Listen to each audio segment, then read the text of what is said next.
नमस्कार, मेरा नाम आयशा मेमन थापा है। आज हम बात करने जा रहे हैं भोपाल गैस ट्रेजेडी के बारे में। इस ट्रेजेडी को वर्ल्ड का वर्स्ट इंडस्ट्रियल डिजास्टर भी कहते हैं, बिगेस्ट मैन मेड ट्रेजेडी भी कहते हैं। इन सब जो इसको शब्द दिए गए हैं इस ट्रेजेडी को, उसके पीछे बहुत सारे कारण हैं, बहुत सारी गलतियां छुपी है। आज हम उन्हीं को डिस्कस करने जा रहे हैं। इस ट्रेजेडी के पीछे की कहानी जानते हैं कि ये कहाँ से घटित हुई और कैसे हुई, इसका कारण क्या था। एक यूनियन कार्बाइड नाम की फैक्ट्री है भोपाल में, उस समय हुआ करती थी। ये ट्रेजेडी सन 1984 की है। उस समय इस फैक्ट्री का नाम यूनियन कार्बाइड था। बाद में इसका नाम एवरीडे बैटरीज के साथ चेंज कर दिया गया था, बट जिस समय की ये घटना है उस समय इस कंपनी को यूनियन कार्बाइड नाम से जाना जाता था। ये बहुत बड़ी और बहुत ही सक्सेसफुल फैक्ट्रीज में से एक थी। करीबन उस समय के हिसाब से 100 साल पुरानी फैक्ट्री थी। वॉरेन एंडरसन इसके मालिक थे, जो कि इंडिया से नहीं, इंडिया के बाहर से इसको ऑपरेट किया करते थे। उस फैक्ट्री का मेन जो उस समय जो मैन्युफैक्चर किया करती थी वो था पेस्टिसाइड्स।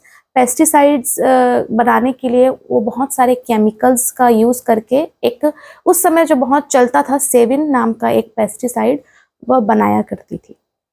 उस सेविन को बनाने के लिए उन्हें एक केमिकल की ज़रूरत पड़ती थी जिसका नाम था मिथाइल आइसोसिनाइट, MIC नाम से भी जाना जाता है। इस MIC का यूज़ और इसके जो सेफ्टी मेजर्स हैं वो बहुत ज़्यादा थे।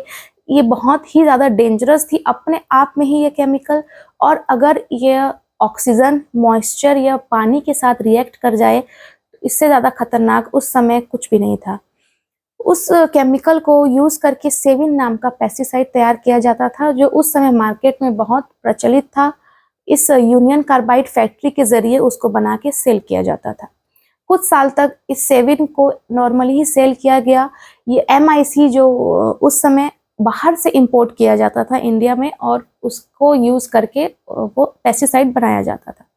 कुछ समय के बाद जब कॉम्पिटिशन्स बढ़ने लगे, मार्केट में सेविन के जैसी ही पेस्टिसाइड बहुत चीप रेट में मिलने लगी, तो अब यूनियन कार्बाइड को भी अपने रेट्स कम करने थे, क्योंकि उनको मार्केट में टिकना था।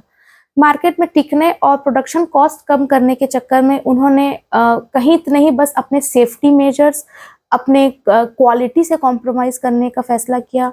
सबसे तो पहले उन्होंने जो जितने वर्कर्स थे उनमें से जो ज़्यादा पेड वर्कर्स थे उनको निकाल के अंडर क्वालिफाइड वर्कर्स को हायर किया, जिन्हें केमिकल्स का ज़्यादा या कुछ भी नॉलेज नहीं था कि अगर कोई इमरजेंसी आ जाए तो वो उस समय क्या करेंगे, उनको जानकारी, वो क्वालिफाई ही नहीं थे उस चीज़ के लिए। इस तरह के बहुत सारे उन्होंने गलतियां की, इसके बारे में हम आगे डिस्कस करेंगे।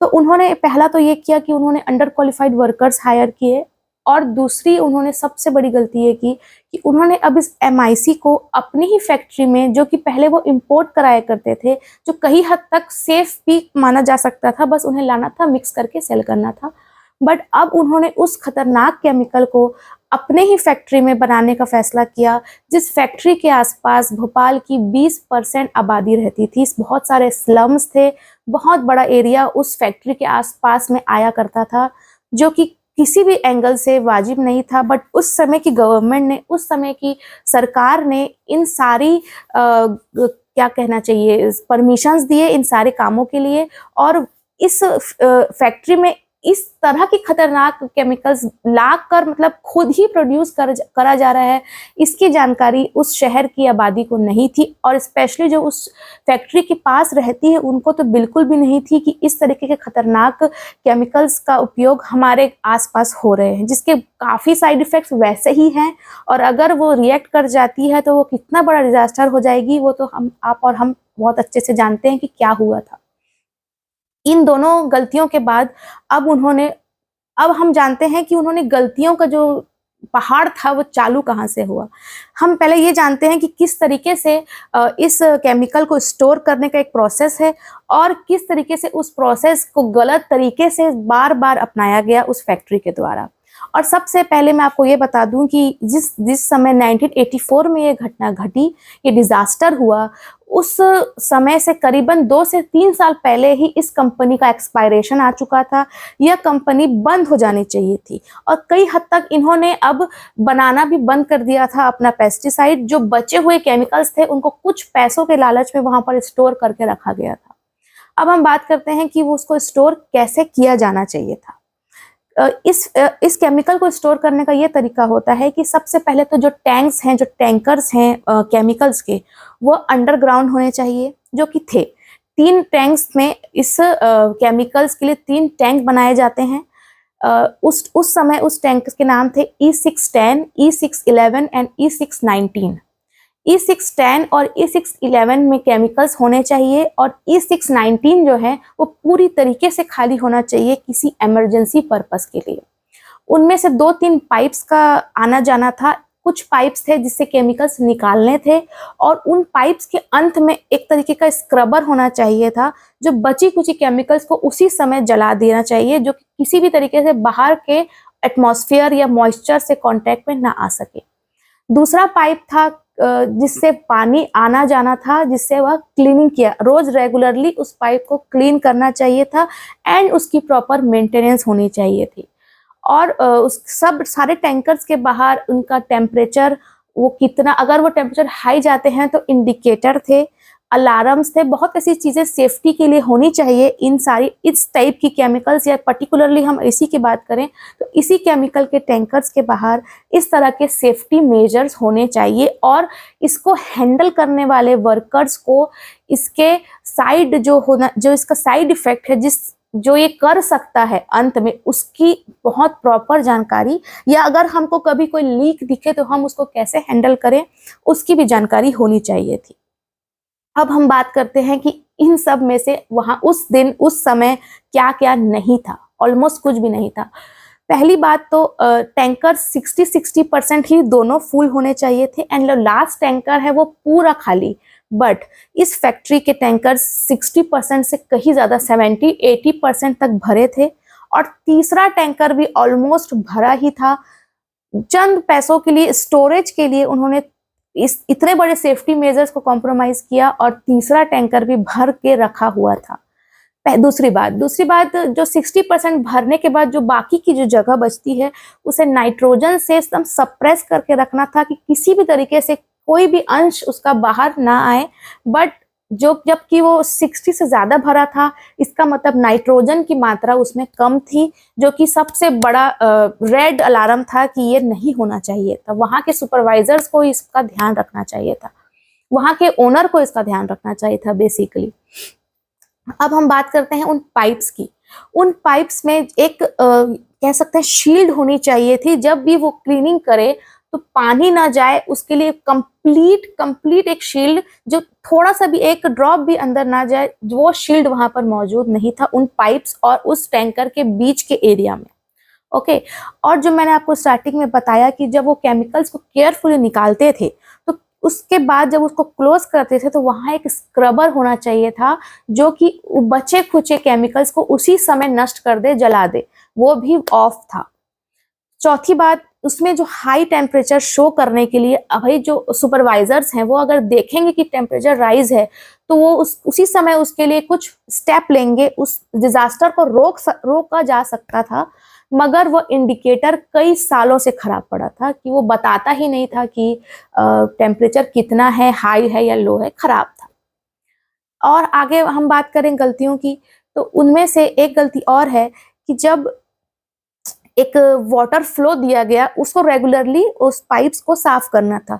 तो इसी दिन की बात है, करीबन 9 से 10 बजे की बात है, एक वर्कर ने कहा कि पानी एक तरफ से जा रहा है, दूसरी तरफ से पास नहीं हो रहा है। तो उस समय उस पाइप की प्रॉपर जांच नहीं की गई, कहा गया कि छोड़ दीजिए, नेक्स्ट शिफ्ट में जब आएंगे तब वो ऑफ कर देंगे, पानी अपने आप पास हो जाएगा। उसी पानी के फ्लो से ही वह पानी अंदर गया था। नेक्स्ट हम बात करेंगे गलतियों की। तो वह जो दोनों जो वो है टैंकर्स हैं वो अपनी लिमिट से ज्यादा भरे हुए थे और जो 610 है, 610 स्टार्टिंग का जो टैंकर था फर्स्ट वाला, उसका जो प्रेशर कंट्रोल होना चाहिए, जो प्रेशर कंट्रोल रिलीज जो शो करता है कि कितना प्रेशर अब है हमारे टैंकर में, वह पूरी तरीके से खराब था उस फर्स्ट टैंक का, और उसी टैंक से ही यह हादसा हुआ था। और सबसे बड़ी ये बात हो गई थी कि एक दो तरीके के अलार्म लगे हुए थे। एक फैक्ट्री में लगा था, जो फैक्ट्री के वर्कर्स को अलर्ट करता था कि कुछ हादसा होने की आशंका है, वह तो चालू था। बट एक बड़ा अलार्म, क्योंकि उस समय इंटरनेट और ये सब की सुविधा उतनी नहीं थी, तो उस हीट ऑफ द मोमेंट में अगर कोई हादसा हो जाता है तो उसके लिए एक बहुत ही बड़ा अलार्म, जो आसपास के जो 20% वहाँ की आबादी रहती थी, उन तक सायरन की एक आवाज़ जाती कि आप फैक्ट्रियल एरिया में रहते हैं तो यहाँ अभी कुछ हादसा होने की आशंका है। तो उसी समय जिसने भी ये सुना वो उसको खाली कर सकता था, कुछ एक्शंस, कुछ जाने शायद बच सकती थी। बट अनफॉर्चुनेटली वह अलार्म ऑफ था। ऐसी बहुत सारी चीजें हैं, इंडिकेटर खराब था, प्रेशर जो थे, बाद में रिपोर्ट्स आती हैं कि पहले से ही, उस दिन तो गलती हुई ही, पहले से ही दोनों तीनों टैंकर्स की जो प्रेशर बिल्डअप होने का जो एक वो था, क्या कहते हैं, फेस होता है, वो ही खराब था। इस तरह की इतनी सारी गलतियां हैं कि ये हादसा ना होता तो और क्या ही होता। इस तरह की गलतियों के साथ वहां पर लगातार उस केमिकल को रखा गया और काम किया जा रहा था। ऐसा नहीं है कि इसके बारे में किसी ने आवाज नहीं उठाई थी। वहां के ही एक काम करने वाले एक अधिकारी थे और ट्रेड यूनियंस थे, उन सब ने आवाज उठाई, बट जिन्होंने आवाज उठाई उनको नौकरी से निकाल दिया गया या चुप करा दिया गया। ऐसे ही एक वहाँ के एक्स वर्कर थे जिनकी वही हादसे में ही कुछ साल पहले डेथ हो गई थी। अपनी डेथ से पहले उन्होंने अपने एक फ्रेंड से यह बात डिस्कस की थी कि मुझे थोड़ा डर लगता है कि हमारी फैक्ट्री के जो प्रिकॉशंस हैं, जो सेफ्टी प्रिकॉशंस हैं, वो अप टू द मार्क नहीं है और ये हादसा हो सकता है। और बाद में हुआ यही कि उन्हीं किसी हादसे में उनकी डेथ हो गई। बट जो राजकुमार केसवानी, जो उनके फ्रेंड थे, एक बहुत बड़े जर्नलिस्ट थे अपने टाइम के, उन्होंने इन सारी बातों को गौर किया और कॉन्फिडेंशियल बातों पर भी उन्होंने अंदर जाके पता किया और एक रिपोर्ट तैयार की। और उस रिपोर्ट का उन्होंने टैगलाइन दिया कि बचाइए हुजूर इस शहर को। उस रिपोर्ट के अंदर उन्होंने बताया कि किस तरीके से यहाँ पर गलत सेफ्टी मेजर्स हैं, या सेफ्टी मेजर्स के नाम पे सिर्फ और सिर्फ खर्चा बचाने के लिए, जैसे एग्जांपल दिया जाए कि अगर कोई पाइप खराब हो गई है, लीक कर रही है, तो उसको प्रॉपर तरीके से रिप्लेस की जगह, प्रॉपर तरीके से चेंज करने की जगह वो लोग टेम्पररी रिपेयर कर दिया करते थे। इतने डेंजरस केमिकल के पास अगर कोई पाइप लीक कर रही है तो उसको रिप्लेस करने की जगह वो लोग रिपेयर कर दिया करते थे, जो अपने आप में ही डिजास्टर को इन्विटेशन देने जैसी बात है। उन्होंने अपनी रिपोर्ट में साफ साफ बताया था, साफ साफ कहा था कि अगर ध्यान नहीं दिया गया तो आने वाले समय में इतनी बड़ी ट्रेजेडी को रोकना नामुमकिन है। लेकिन उस समय ना तो सरकार ने उनकी बात को ध्यान दिया, ना ही उसके ओनर ने, उस फैक्ट्री की ओनर ने अपने फैक्ट्री में सुधार करने को राजी हुए, और ना ही उनके जानने वालों में ने कहा कि क्या कह रहा है, ऐसा थोड़ी ना होगा, इतनी बड़ी बात तो हो ही नहीं सकती। किसी ने यकीन नहीं किया उनकी बातों का। और अब हम कह सकते हैं कि एक तरीके से कि उन्होंने इतने बड़ी ट्रेजेडी को प्रिडिक्ट कर लिया था। सन 1982 में उनकी रिपोर्ट आई थी, तो 2 साल पहले ही उन्होंने इस इतने बड़े हादसे को प्रिडिक्ट कर लिया था। अब बात करते हैं हम हादसे वाले दिन की। करीबन 9-10 बजे रात को कुछ वर्कर्स को डाउट हुआ कि कहीं से कुछ लीक हो रहा है। उनकी आंखें हल्की सी जलने लगी, क्योंकि केमिकल का जो फ्रीक्वेंसी है बहुत हाई होती है। आंखें उनकी जलने लगी। उन्होंने जाकर चेक किया, बट क्योंकि वो अंडर क्वालिफाइड थे, उनको पता ही नहीं चल रहा था कि ये हो क्या रहा है, करना क्या है। उन्होंने जाकर अपने सुपरवाइजर को बताया। सुपरवाइजर ने थोड़े बहुत जांच की और कहा कि टी ब्रेक के बाद देखते हैं। टी ब्रेक करने वो लोग करीबन 12 बजे गए थे। शिफ्ट थोड़ी देर पहले ही चेंज हुई थी। पहले की शिफ्ट वालों ने वाटर फ्लो, मैंने आपको बताया था, ऑन रख कर गए थे कि नेक्स्ट शिफ्ट वाले आकर बंद कर देंगे। जब तक वाटर फ्लो बंद किया गया बहुत देर हो चुकी थी। टी ब्रेक के बाद जब वो लोग आए तो उन्होंने देखा कि अब जो आंख जलने से ज्यादा ही अब बढ़ चुका है, जो यहाँ का केमिकल लीक हो रहा है वो बढ़ चुका है। तब जाकर उन्होंने देखा कि वहां से एक येलोइश लिक्विड पास हो रहा है और एक, वो कह सकते हैं, केमिकल का क्लाउड जैसा फॉर्म हो रहा है। क्योंकि ये केमिकल्स अंडरग्राउंड थे तो ऊपर का कंक्रीट में दरार आने लगी थी। तब वो लोगों को एहसास हो चुका था कि अब मामला इंसान के हाथ से, तो ह्यूमन हैंड से जा चुका था ये मामला। अब उसको कोई रोक नहीं सकता था। उन्होंने अपने तरीके से क्या कहते हैं, अलार्म्स चालू करने की कोशिश की जो कि पहले से ही खराब थे, और वाटर फ्लो को बंद करने की कोशिश की जो बहुत देर हो चुकी थी। बेसिकली अब डिजास्टर हो चुका था। करीबन 12-1 बजे, 1 सवा 1 बजे तक ये जो गैस थी, ये जो लिक्विड का जो क्लाउड बन रहा था केमिकल का, वो आसपास के एरिया में सोते हुए लोगों के घरों में जा चुका था।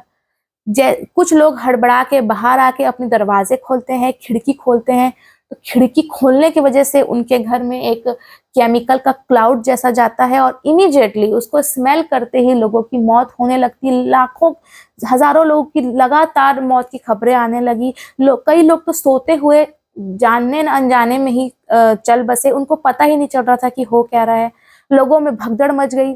अब कुछ लोगों को किस तरह से अस्पताल पहुंचाया गया परिजनों के द्वारा, तो डॉक्टर्स को समझ में ही नहीं आ रहा था कि इनका इलाज कैसे। उनको पता ही नहीं है कि इस हमारे शहर में फैक्ट्री में क्या गैस लीक हुई है, किस तरह की गैस, क्योंकि इस बात की जानकारी सरकार और उस फैक्ट्री के बीच में ही थी, तो उनको पता ही नहीं है कि किस तरीके का लीकेज हो, किस चीज का, हम इलाज करें कैसा।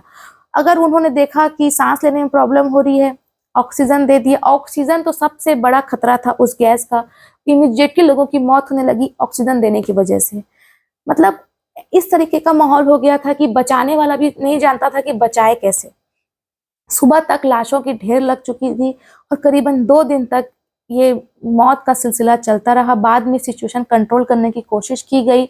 बाद में टीम आई और उस गैस को थोड़े कम डेंजरस, कम पॉइजनियस में कन्वर्ट करने के लिए कुछ टीम ने उसको किया अपने तरीके से।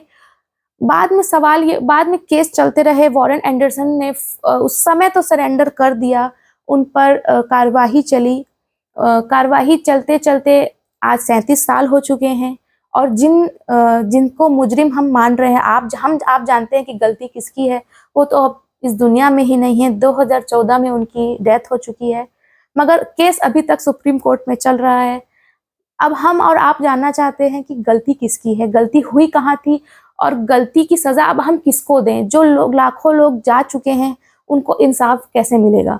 आज भी जो फैमिली उस केमिकल से अफेक्ट हुई थी, उनकी पीढ़ी आज तक भुगत रही है, उनकी पीढ़ी विकलांग पैदा हो रही है। और जो लोग उस केमिकल से बच गए थे किसी तरह से, लेकिन उनकी बॉडी में वो केमिकल आज तक इस तरीके से जा चुका है कि किसी को कैंसर हो गया है, किसी ने अपनी आंखों की रोशनी खो दी है। ऐसे बहुत सारे किस्से हम इंटरव्यूज में देखते रहते हैं। वो लोग आज भी ये कहते हैं कि काश हम उसी दिन मर जाते, क्योंकि ये जो हम लाइफ जी रहे हैं, इसका ना तो हमें न्याय मिल रहा है, ना हम किसी को सजा दे पा रहे हैं कि हमको सजा किसको दिया जाए। वो इंसान ही अब जा चुका है। हमारी न्याय व्यवस्था अपने न्याय को देने में इतनी देर कर चुकी है कि मुजरिम ही अब इस दुनिया में नहीं रहा, तो अब सजा किसको दी जाएगी। ये केस अभी तक घसीटा जा रहा है, बिना मतलब की कार्रवाई की जा रही है, और सजा के नाम पे कुछ भी नहीं है। नमस्कार।